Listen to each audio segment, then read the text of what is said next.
Capítulo 43. En Roma.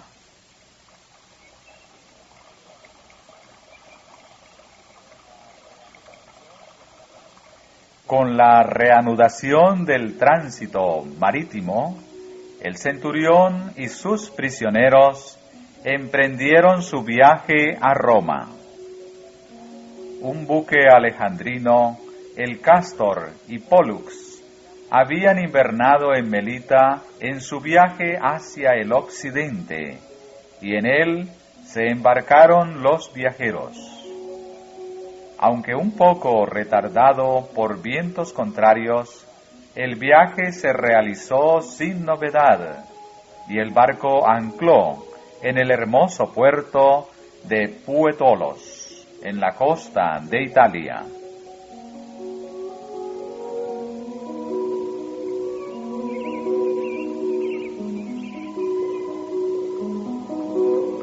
En ese lugar había unos pocos cristianos, los cuales rogaron al apóstol que se quedara con ellos 7 días, privilegio que le fue concedido amablemente por el centurión. Desde que recibieran la epístola de Pablo a los romanos, los cristianos de Italia habían esperado ansiosamente una visita del apóstol. No habían pensado verlo llegar como preso, pero sus sufrimientos despertaron en ellos aún mayor cariño hacia él.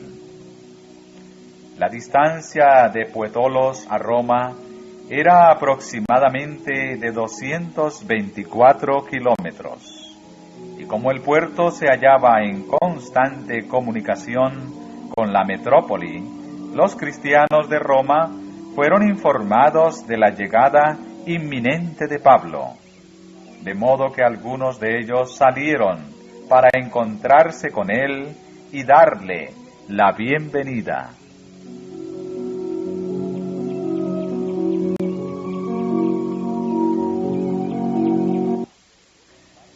Al 8º día del desembarco, el centurión y sus presos emprendieron viaje a Roma.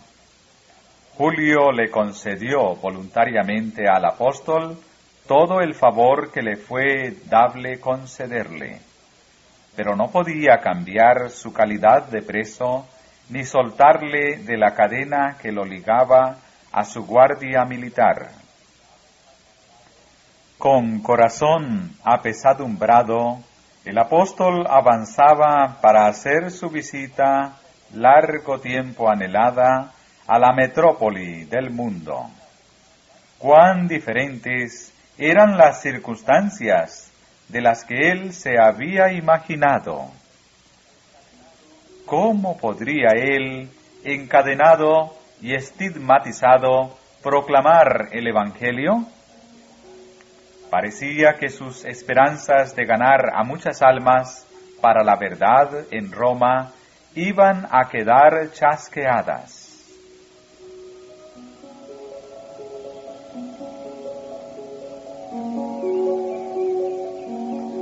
Por fin los viajeros llegan a la plaza de Apio, a 65 kilómetros de Roma. Mientras se abren paso entre las multitudes que llenan la gran carretera, el anciano de cabellos grises, encadenado con un grupo de criminales aparentemente empedernidos, recibe más de una mirada de escarnio y es hecho objeto de más de una broma grosera y burlona.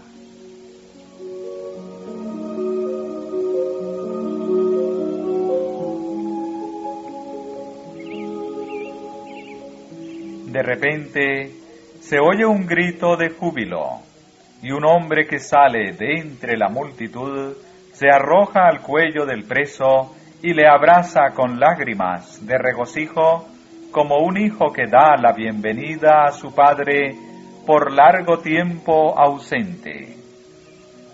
Vez tras vez se repite la escena, a medida que con ojos aguzados por la amante expectación, muchos reconocen en el encadenado a aquel que en Corinto, en Filipos, en Éfeso, les había hablado las palabras de vida.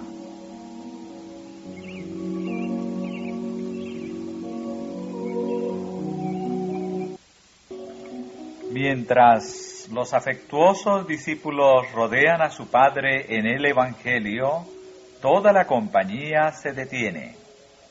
Los soldados se impacientan por la demora.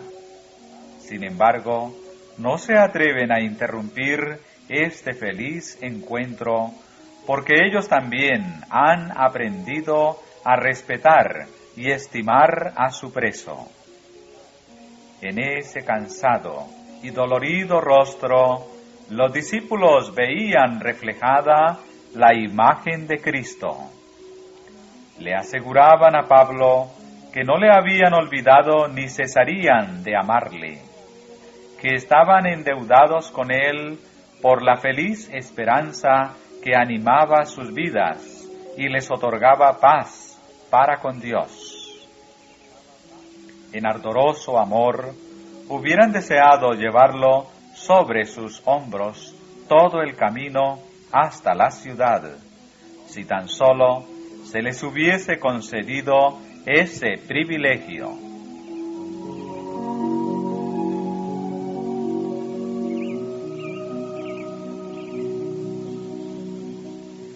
Pocos comprenden el significado de estas palabras de Lucas, referente al encuentro de Pablo con los hermanos. Dio gracias a Dios y tomó aliento. En medio de la llorosa y simpatizante compañía de creyentes, que no se avergonzaba de sus cadenas, el apóstol alabó a Dios en alta voz. Se disipó la nube de tristeza que había pesado sobre su espíritu. Su vida cristiana había sido una sucesión de pruebas, sufrimientos y chascos, pero en esta hora se sentía abundantemente recompensado. Con paso más firme y corazón gozoso, continuó su camino. No se quejaría del pasado, ni tampoco temería el futuro. Sabía que cadenas y aflicciones le esperaban, pero también que debía rescatar almas de un cautiverio infinitamente más terrible, y se regocijó en sus sufrimientos por causa de Cristo.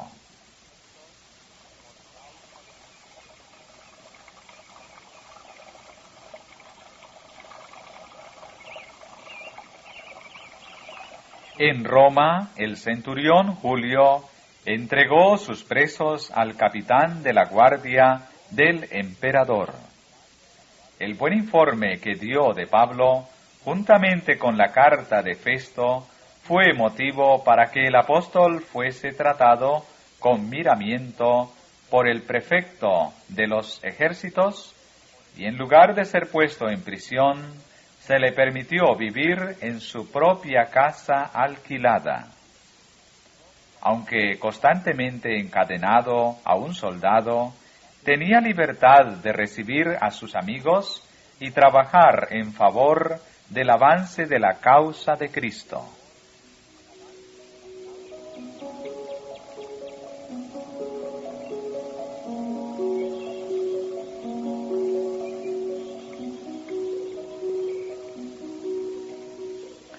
Muchos de los judíos que fueran expulsados de Roma varios años antes habían recibido permiso de volver, de modo que se encontraban allí en gran número. A estos, ante todo, decidió Pablo presentar los hechos concernientes a sí mismo y a su obra, antes que sus enemigos tuvieran oportunidad de predisponerlos en su contra. Por lo tanto, 3 días después de su llegada a Roma, llamó a sus hombres principales y en una manera sencilla y directa les explicó por qué llegaba a Roma en calidad de preso.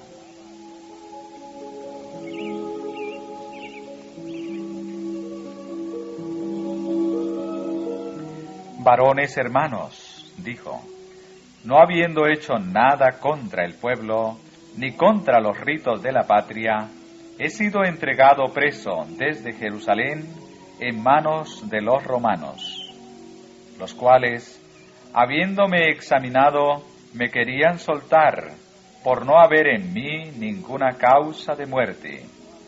Mas, contradiciendo los judíos, fui forzado a apelar a César, no que tenga de qué acusar a mi nación.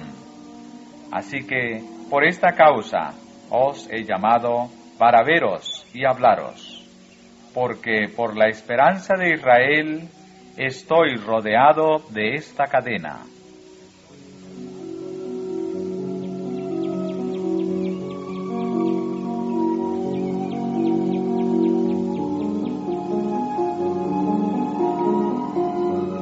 No dijo nada del maltrato que había sufrido a manos de los judíos o de los repetidos complots para asesinarle. Sus palabras revelaron prudencia y bondad. No estaba buscando atención o simpatía personal, sino defender la verdad y mantener el honor del Evangelio.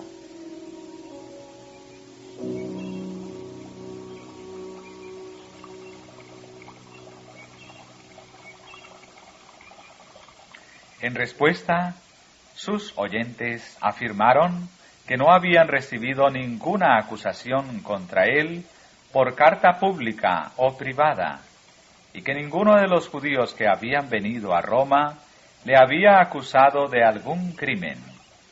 Igualmente expresaron un marcado deseo de oír personalmente las razones de su fe en Cristo, porque de esta secta, dijeron, notorios nos es que en todos lugares es contradicha.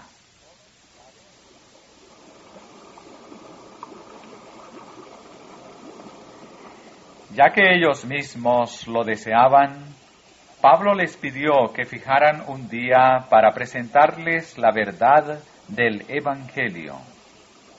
Al tiempo señalado, muchos concurrieron, a los cuales declaraba y testificaba el reino de Dios, persuadiéndolos lo concerniente a Jesús, por la ley de Moisés y por los profetas, desde la mañana hasta la tarde.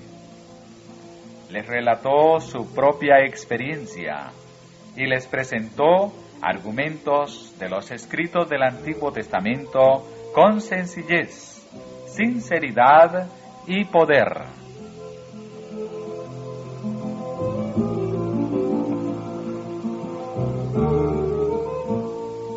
El apóstol mostró que la religión no consiste en ritos y ceremonias, credos y teorías. Si así fuera, el hombre natural podría entenderla por investigación, así como entiende las cosas del mundo. Pablo enseñó que la religión es un positivo poder salvador, un principio proveniente enteramente de Dios, una experiencia personal del poder renovador de Dios en el alma.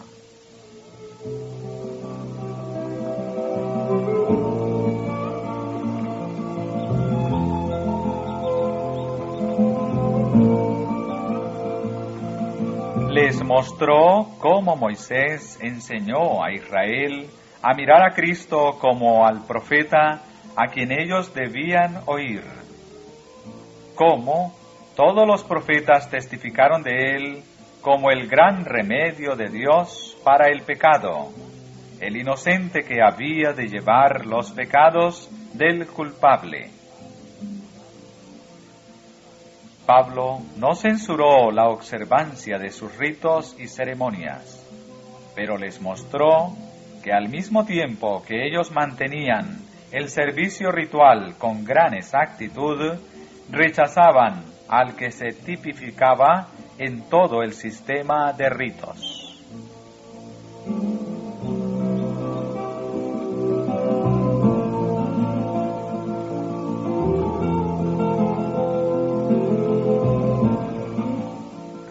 Pablo declaró que siendo inconverso conoció a Cristo, no por una relación personal, sino únicamente por el concepto que él, juntamente con otros, abrigaba concerniente al carácter y obra del Mesías que había de venir. Había rechazado a Jesús de Nazaret como impostor, porque no se ajustó a ese concepto. Pero ahora, sus ideas tocante a Cristo y su misión eran mucho más espirituales y exaltadas, porque había experimentado la conversión. El apóstol afirmó que no les presentaba a Cristo según la carne. Herodes vio a Cristo en los días de su humanidad.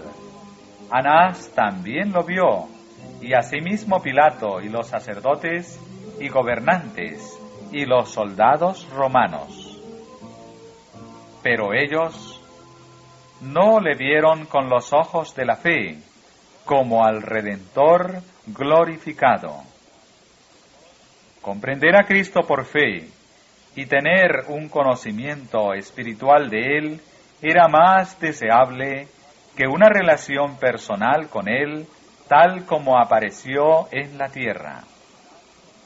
La comunión con Cristo que Pablo gozaba ahora era más íntima, duradera, que un mero compañerismo terrestre y humano.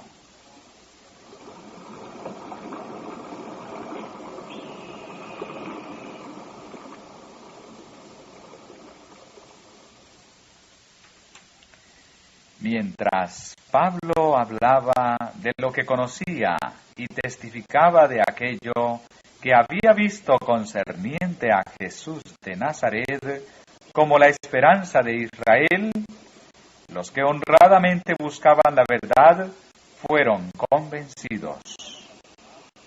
Sobre algunas mentes, por lo menos, sus palabras hicieron una impresión que jamás se borró. Pero otros rehusaron tercamente aceptar el claro testimonio de las Escrituras, aun cuando les fuera presentado por uno que tenía la iluminación especial del Espíritu Santo. No podían refutar sus argumentos, pero rehusaron aceptar sus conclusiones.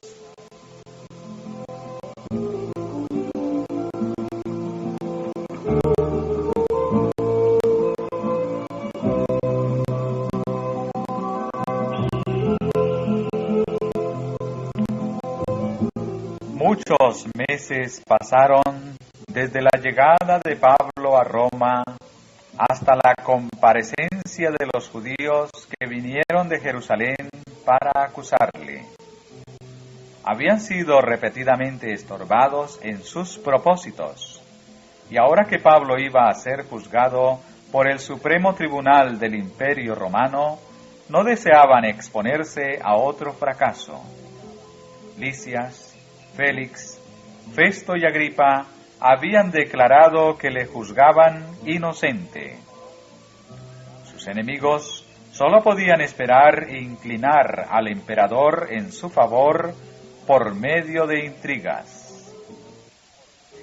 La demora favorecía sus propósitos, por cuanto les proporcionaría tiempo para perfeccionar y ejecutar sus planes. Y al efecto, aguardaron algún tiempo antes de presentar personalmente sus acusaciones contra el apóstol.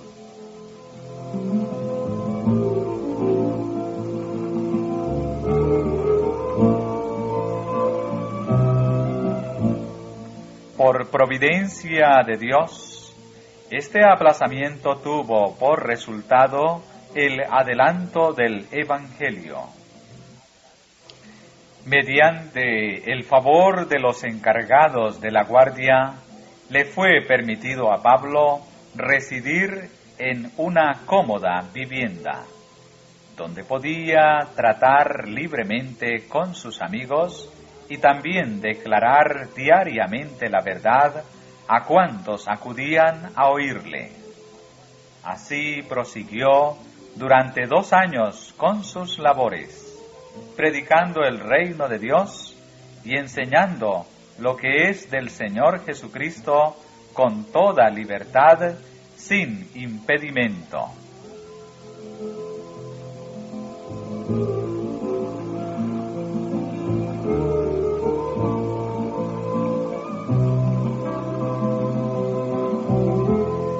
Durante ese tiempo no se olvidó de las iglesias que había establecido en muchos países. Comprendiendo los peligros que amenazaban a los convertidos a la nueva fe, el apóstol procuraba, en tanto le era posible, atender a sus necesidades por medio de cartas de amonestación e instrucciones prácticas. Y desde Roma envió consagrados obreros a trabajar no solo en aquellas iglesias, sino también en campos que él no había visitado. Estos obreros, como prudentes pastores, intensificaron la obra también comenzada por Pablo, quien se mantuvo informado de la situación y peligros de las iglesias por la constante correspondencia con ellos, de suerte que pudo ejercer prudente inspección sobre todos.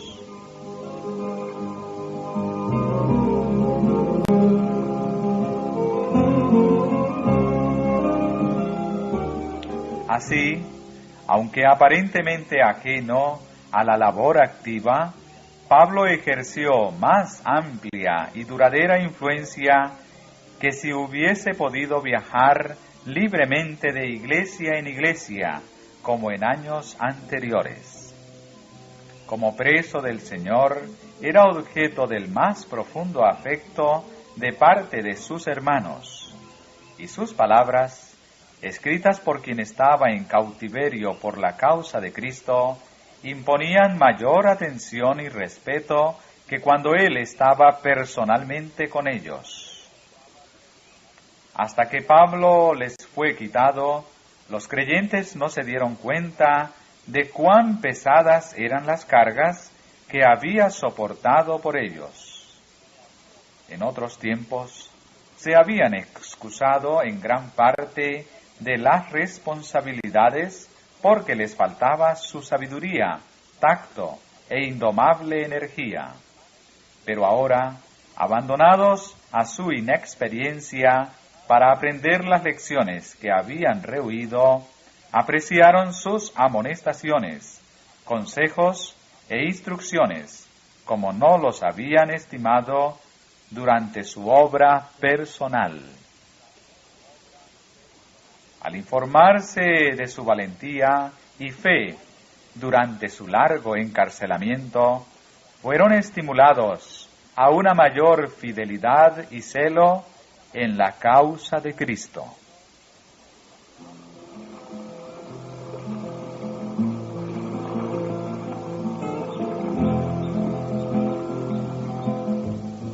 Entre los asistentes de Pablo en Roma, había muchos que habían sido antes sus compañeros y colaboradores. Lucas, el médico amado, quien le había atendido en el viaje a Jerusalén durante los 2 años de su encarcelamiento en Cesarea y en su arriesgado viaje a Roma, estaba todavía con él. Timoteo también velaba por su comodidad. Tíquico, hermano amado y fiel ministro y consiervo en el Señor, auxiliaba noblemente al apóstol. Demas y Marcos estaban también con él. Aristarco y Epafras eran sus compañeros en la prisión.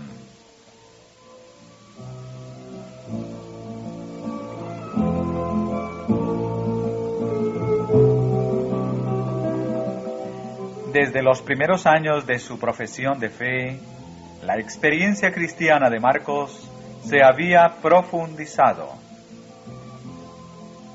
A medida que estudiaba más atentamente la vida y muerte de Cristo, obtenía más claros conceptos de la misión del Salvador, sus afanes y conflictos.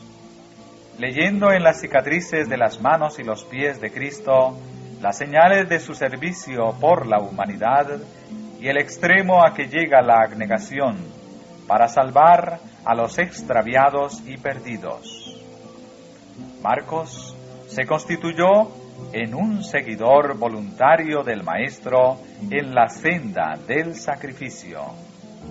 Ahora, compartiendo la suerte de Pablo, el preso comprendía mejor que nunca antes que es una infinita ganancia alcanzar a Cristo e infinita pérdida ganar el mundo y perder el alma por cuya redención la sangre de Cristo fue derramada.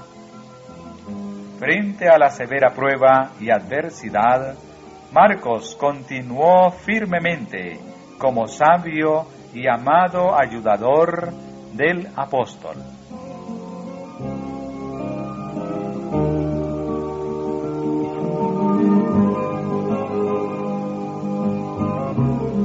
Demas fue fiel por un tiempo, pero luego abandonó la causa de Cristo. Refiriéndose a esto, Pablo escribió: Demas me ha desamparado, amando este siglo. Demas sacrificó toda alta y noble consideración para conseguir la ganancia mundanal. ¡Qué cambio insensato! Poseyendo solamente riqueza u honor mundano, Demas era ciertamente pobre, por mucho que fuera lo que orgullosamente pudiera considerar suyo. Mientras tanto, Marcos, escogiendo sufrir por la causa de Cristo, poseía riquezas eternas, siendo considerado por el cielo como heredero de Dios y coheredero con su Hijo.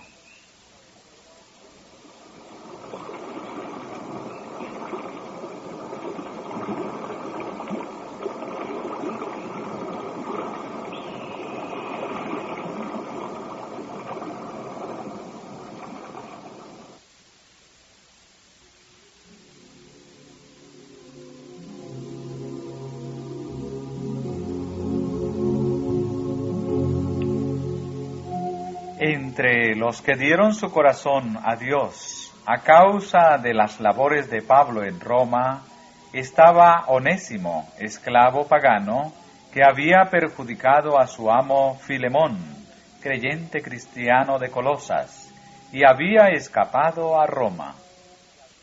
En la bondad de su corazón, Pablo trató de aliviar al desdichado fugitivo en su pobreza y desgracia, y entonces procuró derramar la luz de la verdad en su mente entenebrecida.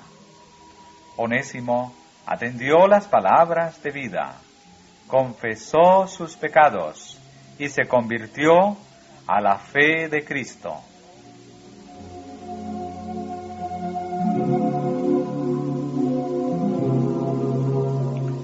Onésimo se hizo apreciar por Pablo en virtud de su piedad y sinceridad, tanto como por su tierno cuidado por la comodidad del apóstol y su celo en promover la obra del Evangelio. Pablo vio en él rasgos de carácter que le capacitarían para ser un colaborador útil en la obra misionera, y le aconsejó que regresara sin demora a Filemón, suplicándole su perdón. Hizo planes, además, para el futuro. El apóstol prometió ayudarle, haciéndose él mismo responsable por la suma que hubiese robado a Filemón. Estando a punto de enviar a Tíquico con cartas para varias iglesias de Asia Menor, envió a Onésimo con él. Fue una severa prueba para este siervo entregarse así a su amo, a quien había perjudicado, pero estaba verdaderamente convertido y no desistió de cumplir con este deber.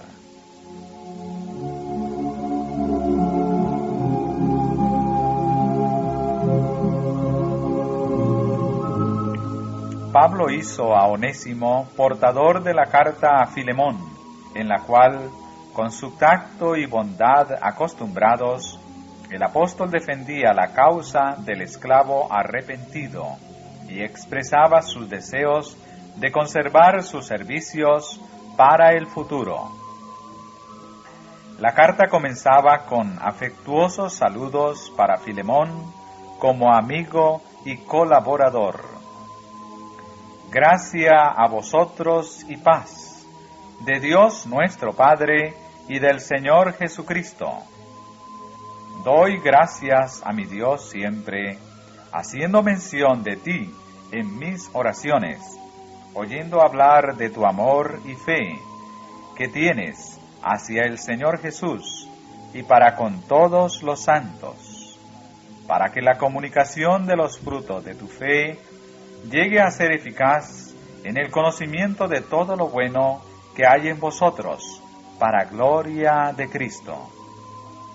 El apóstol recordó a Filemón que todo buen propósito y rasgo de carácter que poseía lo debía a la gracia de Cristo.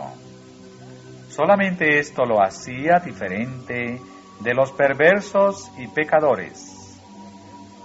La misma gracia podía hacer de un degradado criminal un hijo de Dios y un obrero útil en el Evangelio.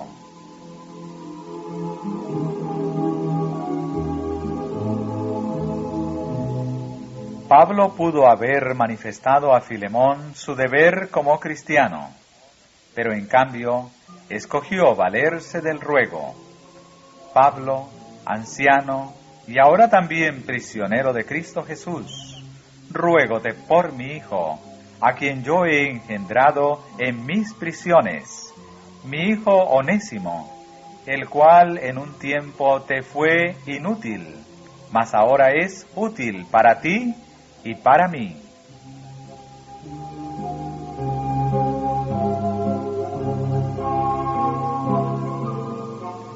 El apóstol pidió a Filemón, en vista de la conversión de Onésimo, que recibiera al esclavo arrepentido como a su propio hijo, mostrándole tan profundo afecto que le decidiera a habitar con él que antes fuera su amo, ya no como siervo, sino más que un siervo, como hermano amado.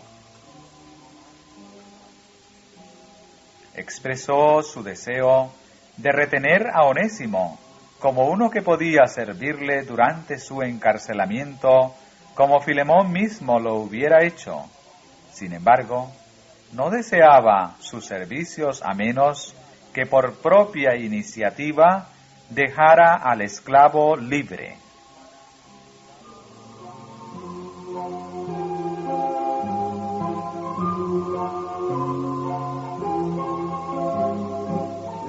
El apóstol conocía bien la severidad con que muchos amos trataban a sus esclavos, y sabía también que Filemón estaba grandemente irritado a causa de la conducta de su siervo. Trató de escribirle de tal manera que despertara sus más profundos y tiernos sentimientos de cristiano. La conversión de Onésimo le había transformado en un hermano en la fe, y cualquier castigo infligido a este nuevo converso sería considerado por Pablo como aplicado a sí mismo.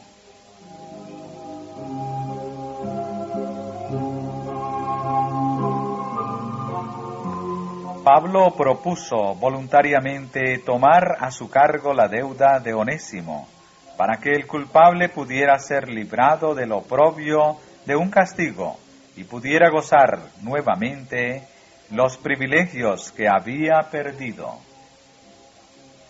Si pues me tienes a mí por compañero, escribió a Filemón, recíbele como a mí mismo. Pero si te ha perjudicado en algo o te debe algo, apúntalo a mi cuenta. Yo, Pablo, lo he escrito con mi propia mano. Yo te lo volveré a pagar.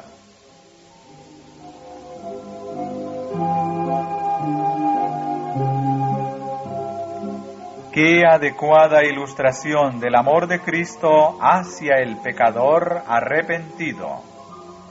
El siervo que había defraudado a su amo no tenía nada con qué hacer la restitución. El pecador que ha robado a Dios años de servicio no tiene medios para cancelar su deuda. Jesús se interpone entre el pecador y Dios, diciendo: yo pagaré la deuda.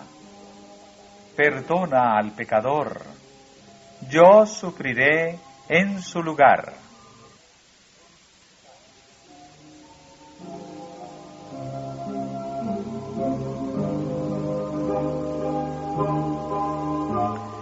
Después de ofrecerse como pagador de la deuda de Onésimo, Pablo recordó a Filemón cuán grande era su deuda hacia el apóstol. Le debía su propio ser, siendo que Dios había usado a Pablo como instrumento para su conversión. Entonces, en un tierno y fervoroso pedido, imploró a Filemón que así como por su liberalidad había refrigerado a los santos, refrescara el espíritu del apóstol, concediéndole este motivo de regocijo. Teniendo yo confianza en tu obediencia, agregó, te he escrito, conociendo que tú harás aún más de lo que te digo.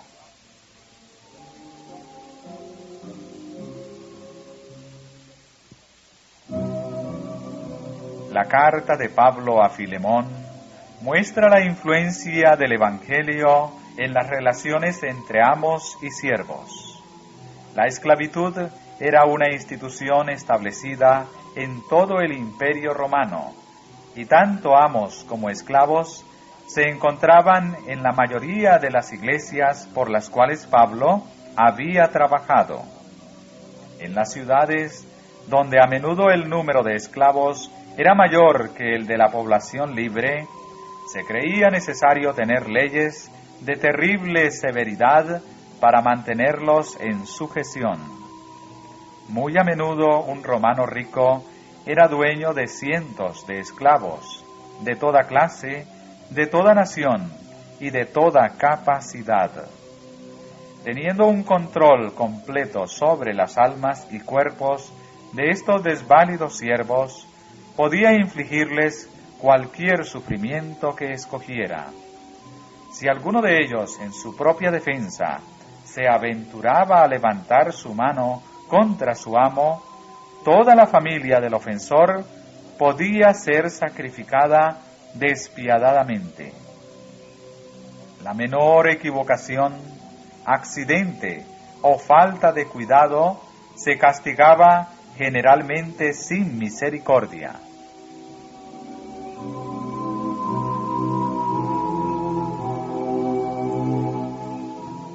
Algunos amos, más humanitarios que otros, mostraban mayor indulgencia para con sus siervos, pero la gran mayoría de los ricos y nobles daban rienda suelta a sus excesivas concupiscencias, pasiones y apetitos, haciendo de sus esclavos las desdichadas víctimas de sus caprichos y tiranía. La tendencia de todo el sistema era sobremanera degradante.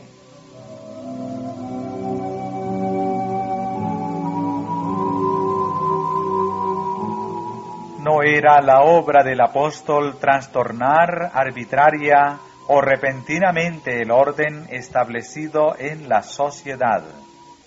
Intentar eso hubiera impedido el éxito del Evangelio, pero enseñó principios que herían el mismo fundamento de la esclavitud, los cuales, llevados a efecto, seguramente minarían todo el sistema. Donde estuviere el Espíritu del Señor, allí hay libertad, declaró. Una vez convertido, el esclavo llegaba a ser miembro del cuerpo de Cristo, y como tal debía ser amado y tratado como un hermano, un coheredero con su amo de las bendiciones de Dios y de los privilegios del Evangelio. Por otra parte, los siervos debían cumplir sus deberes, no sirviendo al ojo, como los que procuran agradar a los hombres, sino antes como siervos de Cristo, haciendo de corazón la voluntad de Dios.